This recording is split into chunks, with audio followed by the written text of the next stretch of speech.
민주당이 주도권을 되찾은 하원이 의회 개원 첫날 연방정부 셧다운을 중단시킬 패키지 지출 법안을 통과시켰습니다. 트럼프 행정부가 2차 북미 정상회담 개최 후보지들을 사전 답사 중인 것으로 알려졌습니다. 연방준비제도 제롬 파월 의장은 통화정책 기조와 관련해 점진적인 금리 인상 기조의 속도 조절을 시사했습니다. 미 국무부가 중국을 방문하는 시민들에게 더 주의할 것을 경고하며 여행주의보를 발령했습니다. 뉴욕시 주택국이 번화가의 신축 아파트 9곳에 총 448가구의 입주자를 모집하고 있습니다. 이상은 이 시각 주요 뉴스입니다. 시청자 여러분 안녕하십니까? KBN 뉴스입니다. 민주당이 주도권을 되찾은 하원이 의회 개원 첫날 연방정부 셧다운을 중단시킬 패키지 지출 법안을 통과시켰습니다. 그러나 국경 장벽 예산이 빠진 이 법안은 공화당이 장악한 상원 통과가 어려운 데다 설령 상원의 문턱을 넘더라도 도널드 트럼프 대통령이 거부권을 행사할 것으로 보여 연방정부 셧다운 사태가 언제 해소될지는 불투명한 상태입니다. 이명주 기자가 보도합니다.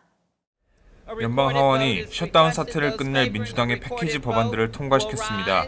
민주당이 제출한 패키지 법안은 두 가지 예산안으로 구성됐습니다.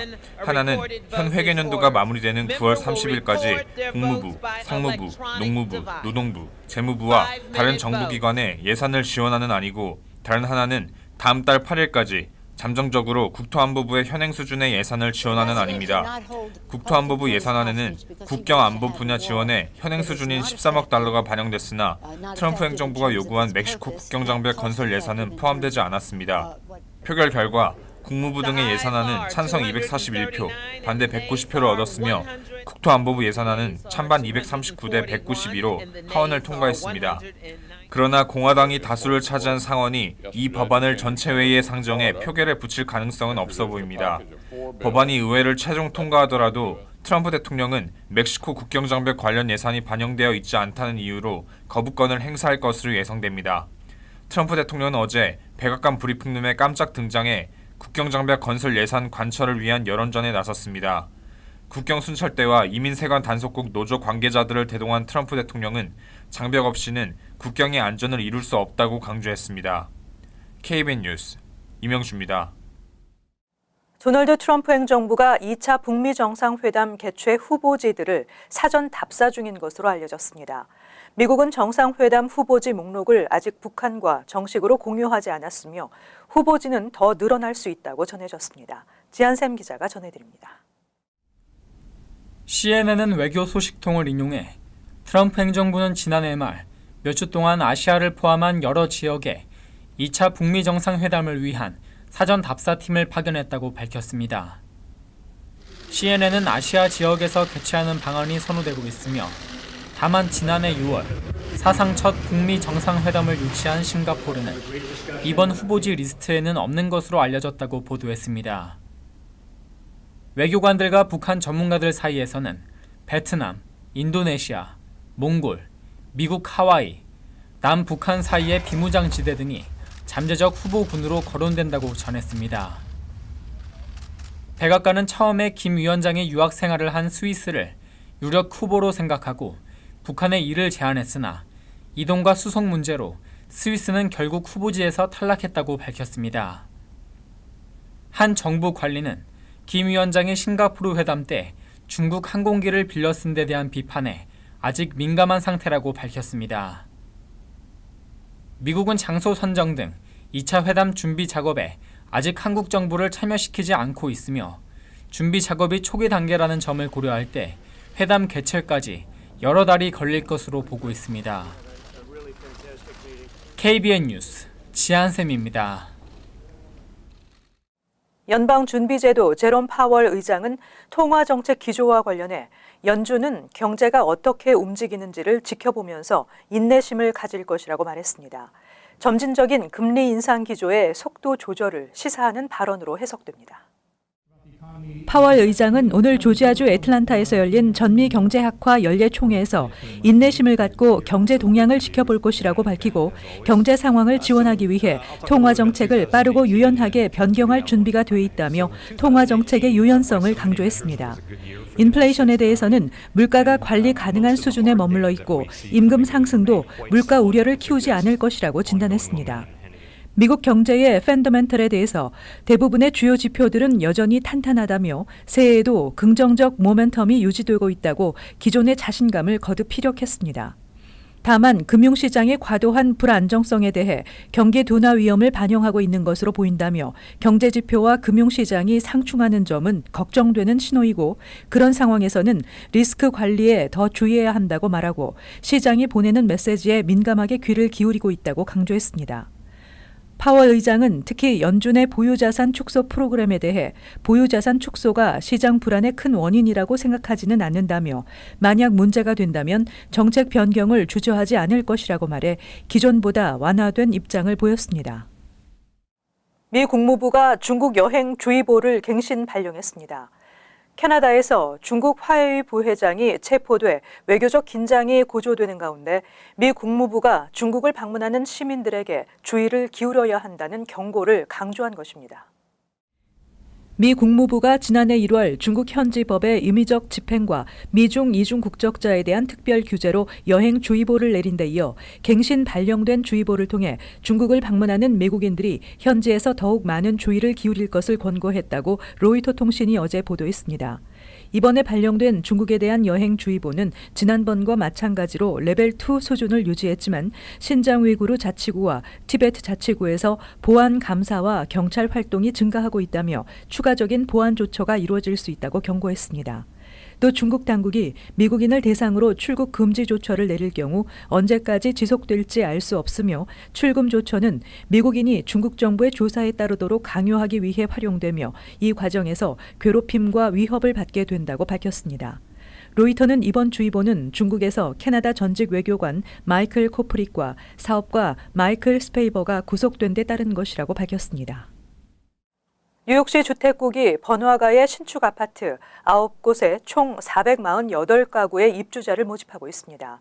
각 아파트의 연수입 기준이 예년에 비해 다양해져 일부 아파트는 저소득층이 아닌 가정도 지원이 가능한 것으로 알려졌습니다. 3일부터 입주자 모집에 들어간 브롱스 모리사이나의 545 이스트 166 테라스 아파트는 오는 3월 6일까지 입주자 32가구를 모집하고 있습니다.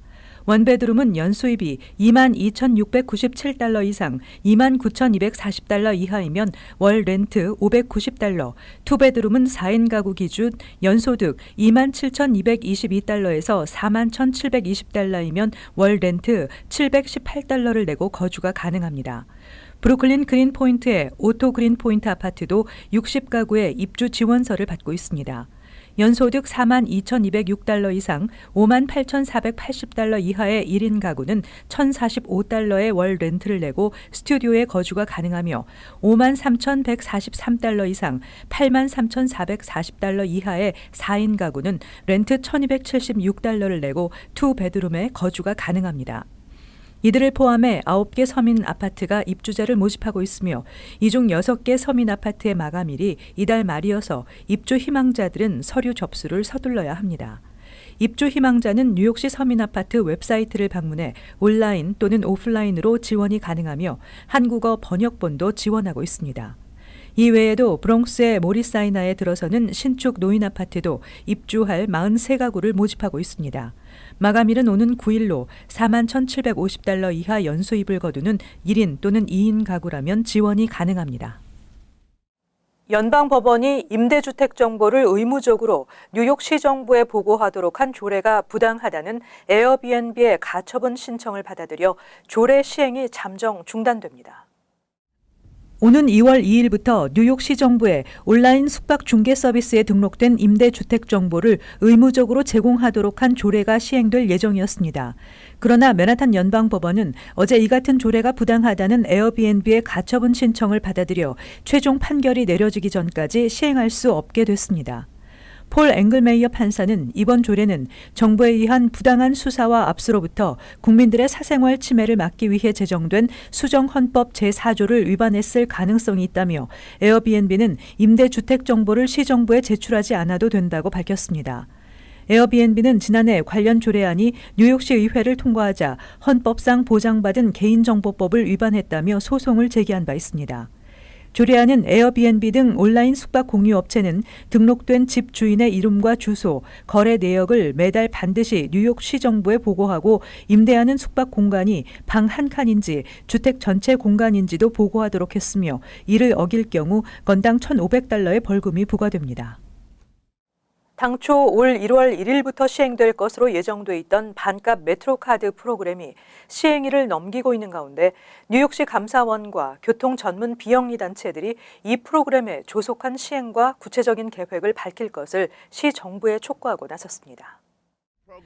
스캇 스트링어 시 감사원장은 어제 커뮤니티 서비스 소사이어티와 라이더스 얼라이언스와 함께한 자리에서 저소득층을 위한 반값 메트로카드의 시행이 늦어지는 것에 대한 우려를 표하며 시행을 촉구했습니다.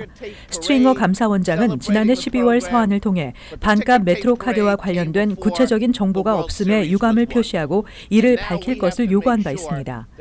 데이비스 존스 커뮤니티 서비스 소사이어티 회장은 빌 드블라지오 시장은 메트로폴리탄 교통공사 이사회에 저소득층 시민들에게 보다 도움이 되는 교통 시스템을 만드는 것이 중요하다고 말했지만 지금까지 구체적인 시행안을 밝히지 못하고 있어 실망스럽다고 전했습니다.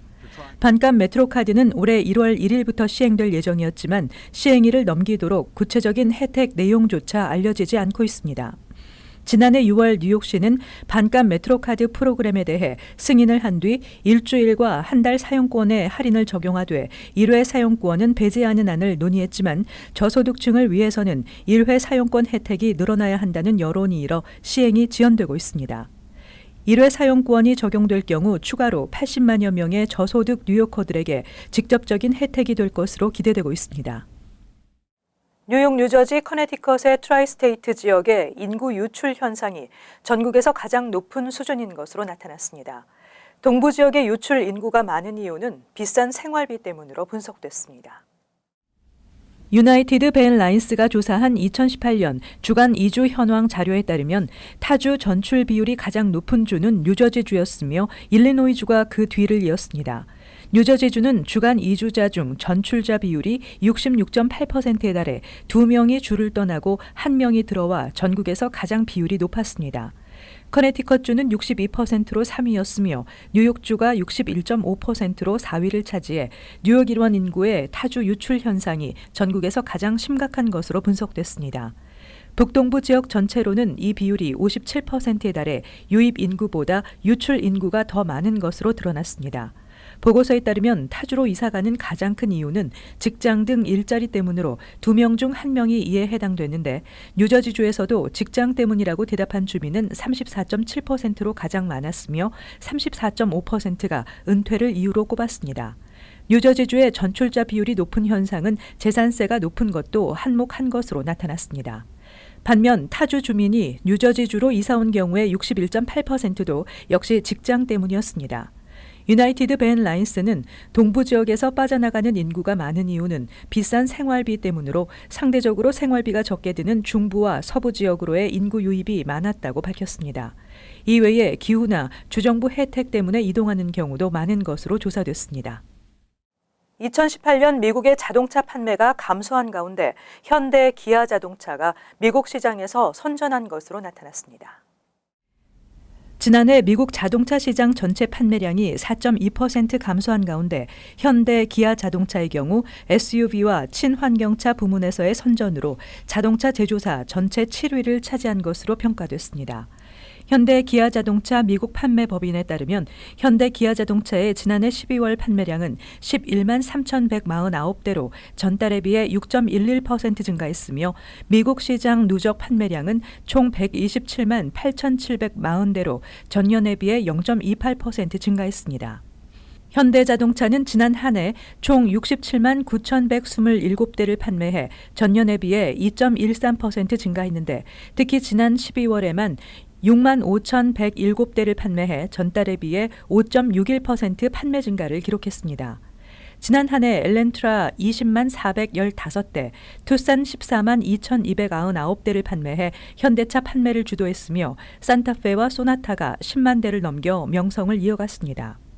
기아 자동차는 지난 한 해 총 58만 9,673대를 판매해 지난해와 같은 수준을 보였지만 지난달의 경우 4만 7,428대를 판매해 전달에 비해 10.20% 판매 증가를 보였습니다. 지난해 스포티지와 소렌토 판매는 각각 13.7%와 8.2%가 증가해 SUV가 기아차 판매를 주도했고 친환경차 니로의 판매도 전년에 비해 3.7%가 늘어났습니다.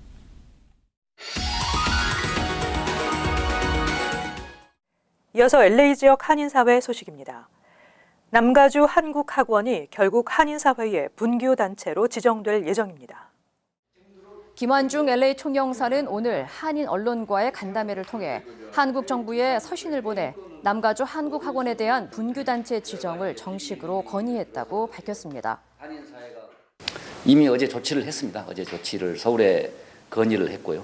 그래서 한인사회 위에 군림하는 이사회는 이거는 분규단체가 될 수밖에 없고 그래서 건의를 그렇게 했습니다. 그래서 그렇게 되면은 연 28만 5천 불에 달하는 이제 지원금도 일단 중단이 될 거고요. 특히 LA 총영사관 측은 남가주 한국학원 이사진은 매년 주 교육당국에 의무적으로 제출해야 하는 운영 보고서조차도 내지 않아 당국으로부터 의무사항 위반으로 폐교를 명령받은 것이라며 윌셔 초등학교가 문을 닫은 가장 큰 이유는 이사진의 방만한 운영 행태 때문이라고 꼬집었습니다. 한편 LA 총영사관은 남가주 한국학원 정상화 외에도 북미 대화 활성화를 위한 동포사회 차원의 지원, 입양아 시민권 문제 의회 입법, 정부 통합 민원망 추진 등을 올해 주력 사업으로 꼽았습니다. LA 한인타운에서 한인 여성 2명이 집안에 무단 침입한 괴한들에게 성폭행을 당한 것으로 알려진 가운데 붙잡힌 용의자는 한인 남성으로 드러나 충격을 더하고 있습니다. LA 경찰국에 따르면 지난달 24일 괴한들은 한인타운의 한 아파트에 몰래 침입해 집에 있던 한인 여성 2명을 성폭행하고 금품을 빼앗아 도주했으며 한인 남성으로 알려진 용의자 1명이 체포됐습니다. His name is Jason Beck. He was arrested on December 26th. He was supposed to be in court, but then the case it was extended due to we're trying to get more information. So we don't have another court date set yet, but there will be one. 피해자들은 단기 방문 비자를 받은 한국 국적 여성으로 밝혀졌으며 사고 당시 심각한 부상을 입었지만 회복한 것으로 알려졌습니다. 이어 LAPD는 수사가 진행 중인 만큼 자세한 내용은 공개하기 어렵다고 밝혔습니다. 이어서 간추린 소식입니다.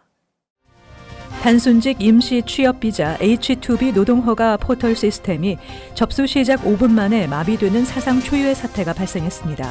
노동부는 1월 0시부터 H-2B 노동허가 신청서 접수가 시작된 지 채 5분이 되지 않아 무려 9만 7,800여 개의 노동허가 신청서가 온라인으로 쇄도했다고 밝혔습니다. 노동부는 이 같은 신청서 수는 지난해 1월 1일보다 30배 이상 폭증한 수치라고 밝혔습니다. 지난 2014년 베트남에 있는 경남기업 소유 빌딩 매각 과정에서 중동의 관리에게 50만 달러의 뇌물을 줘 실형을 선고받은 반기문 전 유엔 사무총장의 조카 반주현 씨의 교도소 수감이 연기됐습니다. 연방법원 맨하탄 지법은 2일 예정돼 있던 반 씨에 대한 형 집행을 30일간 연기해달라는 요청을 받아들인 것으로 뒤늦게 알려졌으며 반 씨의 수감은 다음 달 4일 이뤄질 것으로 예상됩니다. 올해 첫 출근 날인 2일 통근객들은 하루 종일 이어진 트랜짓 열차의 무더기 운행 지연과 취소로 인해 큰 불편을 겪었습니다.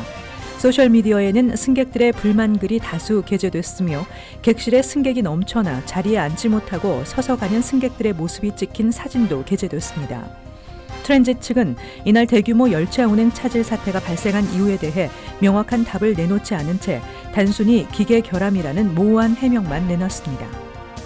테네시 내시빌 경찰에 따르면 음악 프로듀서로 일하는 신배우 씨는 2년간 사귄 전 여자친구를 일주일 동안 감금하고 성폭행한 혐의로 체포됐습니다.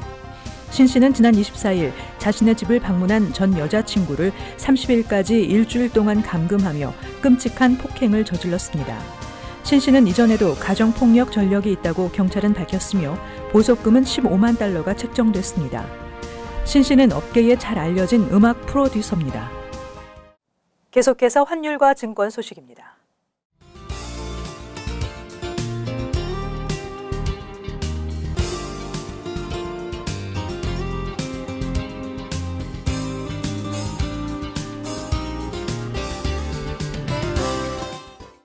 끝으로 날씨 전해드립니다. 토요일 비가 예상됩니다. 낮 최고 기온은 45도, 섭씨 영상 7도, 밤 최저 기온은 38도, 섭씨 영상 3도 예상됩니다. 일요일 대체로 맑고 바람이 있겠습니다. 월요일 대체로 흐리겠습니다. 이상으로 KBN 뉴스를 마칩니다. 시청해주신 여러분 고맙습니다.